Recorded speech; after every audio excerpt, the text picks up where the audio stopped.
What's up guys, I'm Amresh Kumar and welcome to my YouTube channel Keep Learning with Amresh Kumar. Today we will discuss about nature of Mobius transformation. आज हम discuss करने वाले हैं nature of Mobius transformation कि Mobius transformation का nature किस किस type का हो सकता है। तो आज हम करने वाले हैं difference nature of Mobius transformation. Mobius transformation किस फॉर्म की होती है? W is equal to A Z plus B upon C Z plus D, फिर A D minus B C not equal to G. फिर तो नेचर किस किस type के हो सकते हैं? नेचर किस पे डिपेंड करते हैं? मोबियस ट्रांसफॉर्मेशन के फिक्स्ड पॉइंट पे। कि फिक्स्ड पॉइंट हमने प्रीवियस वीडियोस में देखा था कि किसी भी मोबियस ट्रांसफॉर्मेशन के जो फिक्स्ड पॉइंट हैं वो कितने हो सकते हैं? 2 हो सकते हैं या एक फिक्स्ड पॉइंट हो सकता है मोबियस ट्रांसफॉर्मेशन का। तो केस फर्स्ट है हमारे पास, केस फर्स्ट में वो वाला केस करेंगे हम कि जब मोबियस ट्रांसफॉर्मेशन के पास एक फिक्स्ड पॉइंट हो कि व्हेन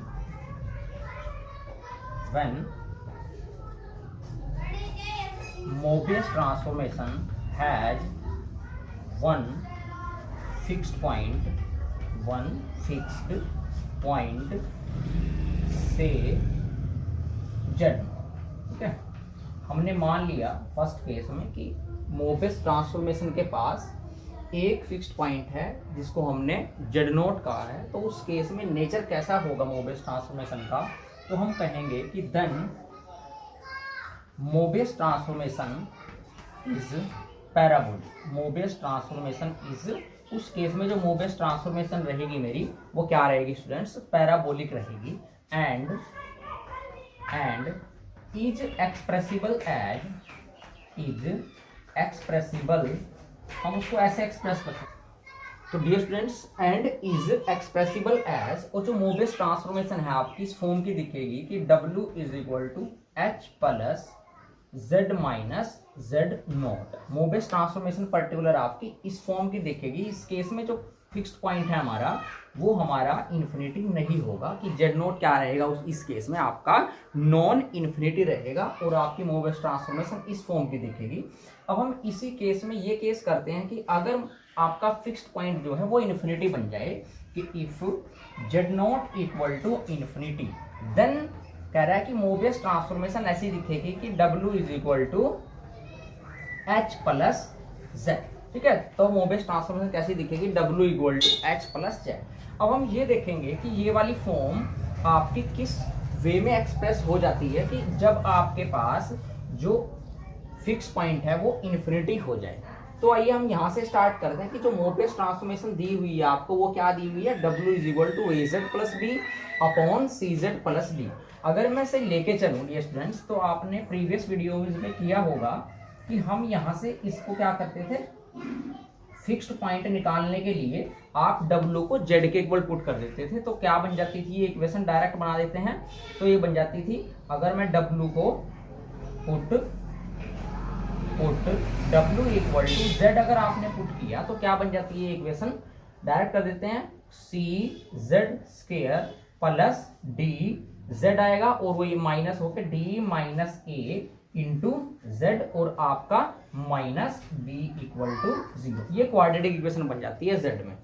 तो यहां से आपका जो जेड की वैल्यूज आएंगी, 2 वैल्यूज, वो क्या रहेंगी आपकी? जेड इक्वल टू, फॉर्मूला लगाते हैं, A minus D plus minus square root of B square, means D minus square minus D minus A square और माइनस माइनस क्या हो जाएगा आपका? प्लस 4bc और अपॉन 2a। 2a मीन्स आपका ये बन जाएगा 2c।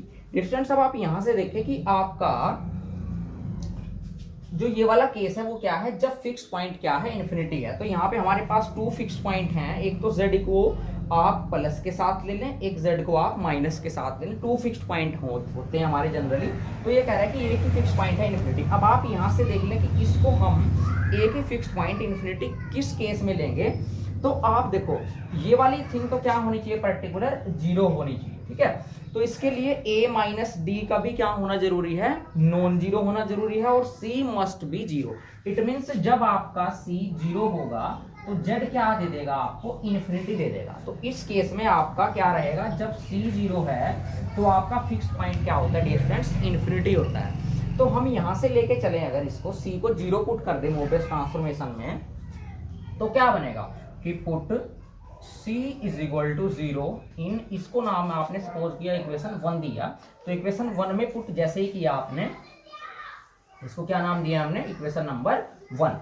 तो ये क्या बनेगा, w is equal to az plus b और अपॉन आपका d, क्योंकि c क्या हो चुका है डियर फ्रेंड्स, आपका जीरो हो चुका है। और इसको क्या लिख सकते हैं हम कि w is equal to a by D Z plus b by A. Dear students, अगर मैं अब इसको d बाई ए से डिवाइड करा दूं तो ये वाली फॉर्म बन जाती है। ये हमने सम कांस्टेंट कहा इसको h को, तो मैं इसको ऐसे कंसीडर कर सकता हूं कि w is equal to h plus Z, और आपका से हमने इसको कहा कि ये फॉर्म आपकी इस फॉर्म में एक्सप्रेस हो सकती है।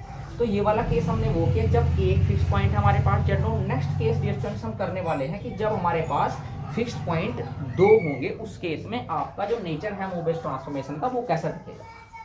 केस सेकंड की बात करते हैं कि जब if Mobius transformation has two fixed point और डिस्टिंक्ट, ठीक है, डिस्टिंक्ट फिक्स्ड पॉइंट है उसके पास दोनों, टू डिस्टिंक्ट फिक्स्ड पॉइंट्स। मैंने कहा टू डिस्टिंक्ट फिक्स्ड पॉइंट से वो है आपके Z1 एंड Z2 से, ये कहा हमने कि दो फिक्स पॉइंट है मोबियस ट्रांसफॉर्मेशन के पास, Z1 एंड Z2। तो उस फॉर्म में आपको बताना है अगर Z1 और Z2 टू फिक्स्ड पॉइंट है, दोनों डिस्टिंक्ट हैं, अलग अलग हैं, तो उस केस में जो नेचर रहेगा वो मोबियस ट्रांसफॉर्मेशन का नेचर कैसा रहेगा। देन मैं कहता हूं कि then Mobius transformation is expressible, Mobius transformation is expressible as, देखो ऐसी दिखेगी वो कि w minus Z1 upon w minus Z2 equal to k into Z minus Z1 upon Z minus Z2। तो जो मेरी मोबियस ट्रांसफॉर्मेशन है वो इस फॉर्म में दिखेगी डियर फ्रेंड्स, और उसका नेचर अब क्या होगा वो k पे डिपेंड करेगा, ठीक है डियर फ्रेंड्स, k पे क्या करेगा, डिपेंड करेगा। क्या कहता है कि when k greater than zero, अगर k आपका ग्रेटर देन जीरो है तो आपकी जो मोबियस ट्रांसफॉर्मेशन रहेगी वो हाइपरबोलिक रहेगी। Then Mobius transformation is hyperbolic,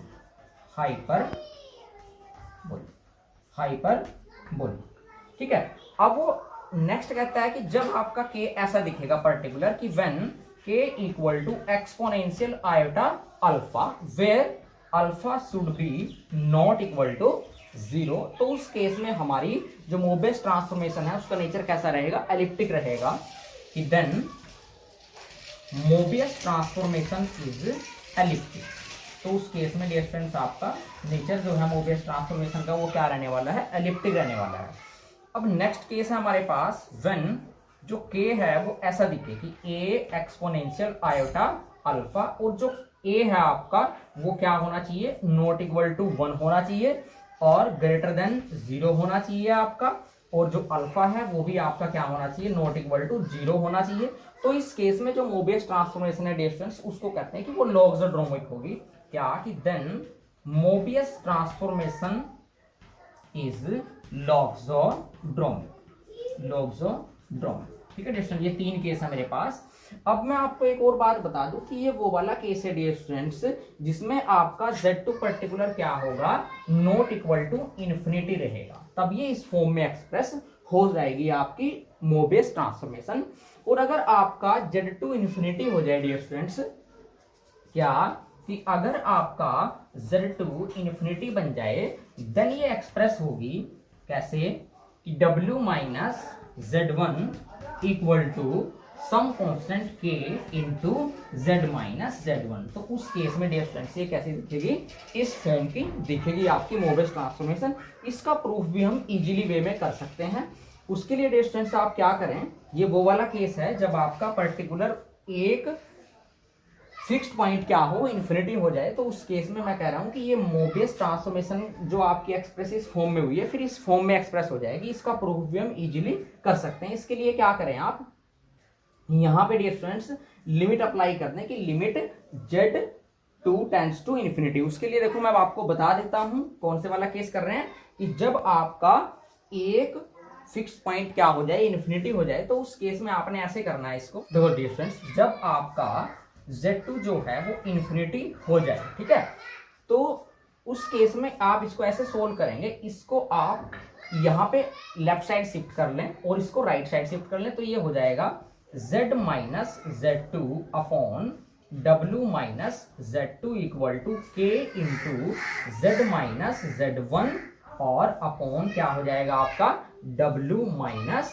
z1 हो जाएगा। ठीक है, अब आपका इस केस में क्या चल रहा है, z2 इन्फिनिटी चल रहा है। देखो z2 को अगर इन्फिनिटी टेंड कराओगे आप तो ये क्या बन जाएगी, इंडिटरमिनेट फॉर्म बन जाएगी। जब ये इंडिटरमिनेट फॉर्म बन जाए तो आप इसमें क्या करेंगे, एल हॉस्पिटल रूल अप्लाई कर दें। मतलब आप इसको कहां पे टेंड कराना चाहते हैं कि ये टेंड कराना चाहते हैं कि लिमिट z2 को क्या लिया आपने, इन्फिनिटी लिया है, तो ये क्या बन गई आपकी इंडिटरमिनेट फॉर्म बनी। उस केस में आप z2 के रिस्पेक्ट में न्यूमरेटर में भी डेरिवेटिव करोगे, डेनोमिनेटर में भी डेरिवेटिव करोगे बाई एल हॉस्पिटल रूल से। तो ये क्या हो जाएगा, बाई एल हॉस्पिटल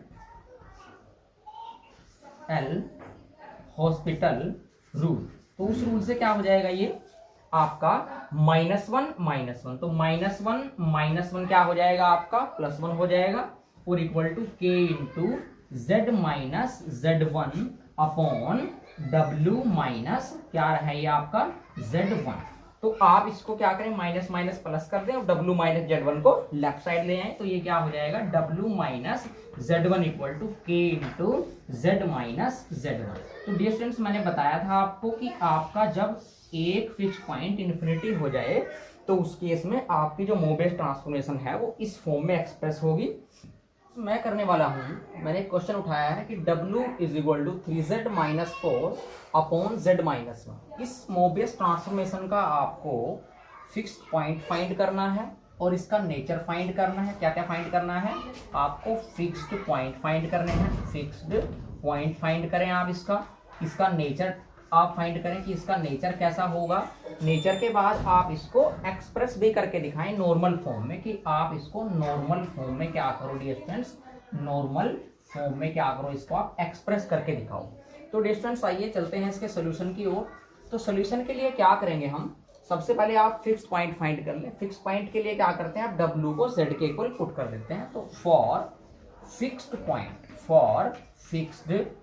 जब भी आपने फिक्स्ड पॉइंट फाइंड करने हो तो आप w को क्या रख देते हैं, z इक्वल रख देते हैं। तो ये क्या बन जाएगा, z equal to 3z minus 4 upon z minus 1। उसके बाद इसको सिंप्लीफाई कर दें, आप क्रॉस मल्टीप्लाई कर दें, तो क्या हो जाएगा, which implies z square minus z हो जाएगा इक्वल टू 3z माइनस 4। इसको थोड़ा और सिंप्लीफाई कर दें तो क्या हो जाएगा, विच इंप्लाइज z स्क्वायर, ठीक है, z स्क्वायर और ये माइनस 3z लेफ्ट साइड आके क्या हो जाएगा आपका माइनस 4z और माइनस 4 लेफ्ट साइड आके क्या हो जाएगा +4 इक्वल टू 0। यहां से आपने ये क्वाड्रेटिक इक्वेशन के क्या निकाल लेने हैं, रूट निकाल लेने हैं। तो रूट क्या होंगे आपको क्लियर नजर आ रहा होगा कि ये क्या हो रहा है आपका z माइनस 2 का होल स्क्वायर फॉर्मूला बन रहा है कि z स्क्वायर माइनस माइनस +4 और -2ab माइनस 2 टू जा 4z। ठीक है, तो यहां से फिक्स पॉइंट क्या है student, z equal to 2 r fix point या इज कह ले, क्योंकि ये एक ही फिक्स पॉइंट है आपका, इज फिक्स्ड पॉइंट। तो आपको पता है डियर स्टूडेंट्स, क्या मैंने प्रीवियस लेक्चर्स में कराया हुआ है कि जब मोबियस ट्रांसफॉर्मेशन के पास एक ही फिक्स पॉइंट हो तो हम उसको नॉर्मल फॉर्म में एक्सप्रेस कर सकते हैं। तो आपने इसको नॉर्मल फॉर्म में भी एक्सप्रेस करके दिखाना है, वो भी हम करेंगे, और इसका आपको नेचर भी बताना है कि इसका नेचर कैसा होगा। तो डियर स्टूडेंट्स, जब आपके पास मोबियस ट्रांसफॉर्मेशन के पास एक ही फिक्स पॉइंट होता है तो उसका नेचर आपका कैसा हो जाता है, वो हो जाता है डियर स्टूडेंट्स आपका पैराबोलिक। ठीक है, तो इसका नेचर कैसा रहेगा, nature which implies nature of Mobius transformation is, वो क्या रहेगा आपका डिस्टेंस पैराबोलिक रहेगा। प्रीवियस वीडियो में हम ये कर चुके हैं। इसका नेचर क्या रहने वाला है, पैराबोलिक। अब डिस्टेंस आपकी क्या बची, नॉर्मल फॉर्म बची। तो मैं आपकी नॉलेज के लिए आपको पहले बता दूं डिस्टेंस की नॉर्मल फॉर्म एक्चुअली होती क्या है। नॉर्मल फॉर्म के लिए देखो आपका जैसे 2 आपका क्या आया है, फिक्स्ड पॉइंट आया है, तो जो भी फिक्स्ड पॉइंट है तो आपने इस वाली मोबियस ट्रांसफॉर्मेशन को इस फॉर्म में एक्सप्रेस करना है कि 1/w-2 equal to some constant और प्लस 1/z-2। तो ये वाली फॉर्म में अगर आप इसको एक्सप्रेस कर पाए, इसी फॉर्म को क्या कहते हैं हम, नॉर्मल फॉर्म कहते हैं। तो हम इस वाली मोबियस ट्रांसफॉर्मेशन को अब इस फॉर्म में एक्सप्रेस करेंगे। ठीक है, क्योंकि यहाँ पे 2 फिक्स्ड पॉइंट था, अगर 2 के प्लेस पे 3 फिक्स्ड पॉइंट होता तो यहाँ पे 3 आ सकते हैं डिस्टेंस। तो अब हम करते हैं इसको नॉर्मल फॉर्म में एक्सप्रेस। तो नॉर्मल फॉर्म के लिए क्या करें, आप पहले इसकी क्रॉस मल्टीप्लाई कर लें, इसको इक्वेशन 1 मान लें। तो मैं लिख देता हूँ यहाँ पे डायरेक्ट कि फ्रॉम 1 क्या हुआ आपका, ये बन जाएगी WZ माइनस W। ठीक है, WZ minus W equal to 3Z-4। ठीक है, ये बन गया। इसके लिए आप इसको थोड़ा सिंप्लीफाई कर लें, तो ये क्या बन जाएगा, WZ minus W minus 3Z और प्लस 4 इक्वल टू 0। ठीक है, आपने इसको क्या बनाना है, नॉर्मल फॉर्म में एक्सप्रेस करना है। उसके लिए मैं लॉजिक बता देता हूँ डियर स्टूडेंट्स आपको क्या है। उससे पहले मैं इसको क्या कर देता हूँ, एक बार रफ कर देता हूँ इसको। तो देखिए डियर स्टूडेंट्स, इसको मैंने इक्वेशन नंबर 2 नाम दिया, तो आपने इसको इस फॉर्म में एक्सप्रेस करना है। उसके लिए क्या करें आप, देखो आप सिंपली जो ये WZ वाली टर्म है इसको आप सिंपली ऐसे लिख दे पहले कि W-2 इंटू Z-2। ठीक है, इसको हमने क्या लिखा, W-2 इंटू Z-2। अब आप ये देख लें कि आपको यहां से क्या मिलने वाला है, अगर इनके प्रोडक्ट करें तो यहां से मुझे मिलने वाला है डिस्टेंस WZ। तो WZ तो मेरा है, तो WZ तो ठीक है, बाकी एक्स्ट्रा जो टर्म्स हैं वो आपको ऐड और सब्ट्रैक्ट करके बैलेंस करना है। देखो WZ मुझे चाहिए, तो WZ यहाँ पे है, ठीक है, वो ठीक है। नेक्स्ट आप W की 2 में मल्टीप्लाई कराओगे तो -2W हो जाएगा। तो मैंने बैलेंस करने के लिए डिफरेंस क्या किया, +2W कर दिया। इसका क्या होगा, -2W + 2W क्या हो जाएंगे, कैंसिल आउट हो जाएंगे, क्योंकि यहाँ पे 2W नहीं है। उसके बाद -2Z कराएंगे आप मल्टीप्लाई, -2Z यहाँ पे क्या है, एक्स्ट्रा आ रहा है, तो मैंने +2Z करके डिफरेंस उसको भी क्या कर दिया, कैंसिल आउट कर दिया। और नेक्स्ट क्या है, माइनस माइनस प्लस, और 2 2 जा 4, तो प्लस का 4 आने वाला है, तो मैंने -4 करके उसको भी क्या कर दिया डिफरेंस, बैलेंस कर दिया। अब जो रेस्ट टर्म्स हैं उनको एज इट इज लिखें आप, क्या क्या है, -W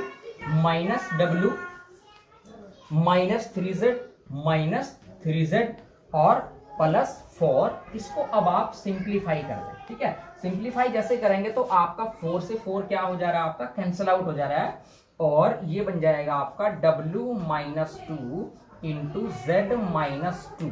ठीक है डियर स्टूडेंट्स, और ये आपका क्या है, 2W ये है आपका और एक W ये है, तो 2W में से W गया, प्लस W बचा आपका, 2Z ये है आपका और 3Z ये है, -3Z और +2Z -Z बचा।